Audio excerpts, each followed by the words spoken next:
I'm here today to walk you through the recent upheavals within the Citizens Coalition for Change, or CCC.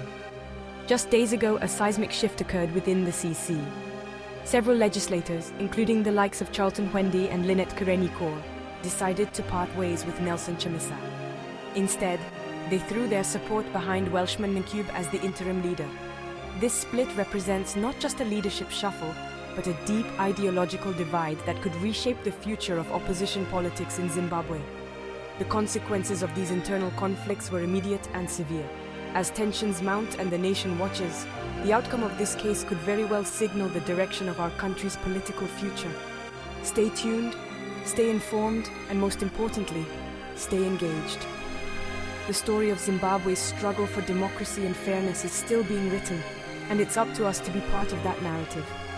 Thank you for joining me today, and remember, the pursuit of truth and justice is a journey we all must embark on together.